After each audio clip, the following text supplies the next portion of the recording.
7. మళ్ళీ ఒక నిర్ణయం తీసుకోవడం జరిగింది. ఎవరైతే ఫౌజ్ పెన్షన్స్ ఇంకా మిగిలి ఉన్నారో, ఆనాడు చనిపోయినటువంటి వారిలో కూడా రానటువంటి వారు ఎవరైనా ఉన్నట్టయితే నెక్స్ట్ మంత్ వచ్చే నెలలో వాళ్ళందరికీ కూడా ఇవ్వాలని ఈనాడు నిర్ణయం తీసుకున్నటువంటి పరిస్థితి ఉంది అని చెప్పేసి మనం చేసుకుంటున్నాం. ఇది నిజమైనటువంటి సంక్షేమ ప్రభుత్వాన్ని గర్వంగా చెప్పగలుగుతున్నాం. అసలు సంక్షేమం అన్న దాన్ని రెండు విధాలుగా చూడాలి. ఒకటి తాత్కాలిక సంక్షేమం, రెండు శాశ్వత సంక్షేమం. గత జగన్మోహన్ రెడ్డి ప్రభుత్వంలో ఓట్ బ్యాంక్ రాజకీయాల కోసం ఆలోచన చేసి తాత్కాలిక సంక్షేమాన్ని ఇచ్చాడు. అంటే ఆ తాత్కాలిక సంక్షేమాన్ని కూడా అలాగా ఊరించి 1000 రూపాయలు ఇస్తా అన్నాడు, పెంచుతా అన్నాడు. చంద్రబాబు నాయుడు ఇచ్చే 2000 కాకుండా నేను ఒక 1000 రూపాయలు మీకు ఇస్తాను అన్నాడు. వెల్కమ్, మంచిదే. ఇచ్చాడా?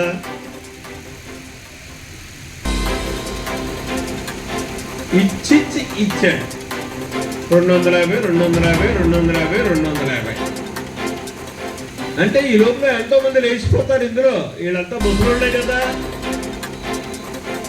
ఈ 4 ఏళ్ళలో చాలా మంది పోతారు కాబట్టి మిగిలిందల్లా మిగలడమే. కానీ ఇచ్చానని మాత్రం గర్వంగా చెప్పుకునేవాడు. 1000 రూపాయలు పెంచాను నేను అనేవాడు. ఈ పెంచింది 250, లేకపోతే పొందింది 250. ఇదా నిజమైనటువంటి సంక్షేమ ప్రభుత్వం? కాదని నిరాఘాటంగా చెప్పగలుగుతున్నాను. నేను ఇందాక చెప్పినట్టుగా శాశ్వత సంక్షేమం అన్నదాన్ని గత ప్రభుత్వంలో ఎక్కడా చేయలేదు. ఒక్కడంటే ఒక్క మనిషిని శాశ్వత సంక్షేమం ఇచ్చి వాడి కాళ్ళ మీద వాడు ఆర్థిక పరిపుష్టితో నిలబడగలిగేటటువంటి కార్యక్రమాన్ని జగనన్న ప్రభుత్వం చేసింది అని ఒక్కదాన్ని చెప్పానండి. ఇవాళ ఛాలెంజ్ చేస్తున్నాను. లేదే ఎవరికైనా కానీ ఎస్సీ కార్పొరేషన్ నుంచి లోన్లు ఇచ్చారా? వాళ్ళకి ఏమన్నా కారు కొనుక్కోవడానికి అవకాశం కల్పించి ఆ కారు ద్వారా వాడు కాళ్ళ మీద వాళ్ళు నిలబడి బతకడానికి అవకాశం కలిగేటటువంటి కార్యక్రమాన్ని చేశారా? లేదు. అలాగే బీసీ కార్పొరేషన్ నుంచి ఆదరణ అనే పథకం ద్వారా చిన్న సహాయంతో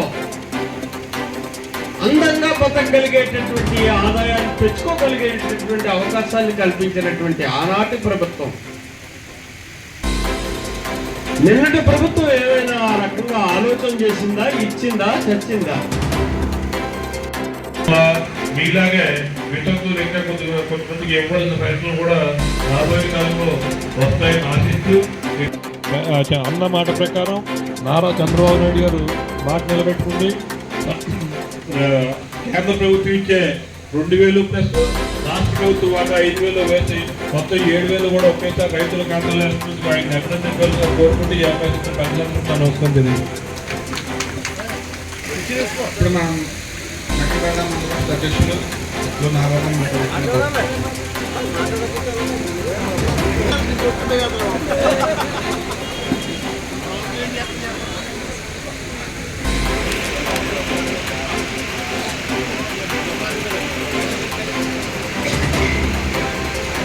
నెహ్రూ గారికి, అదే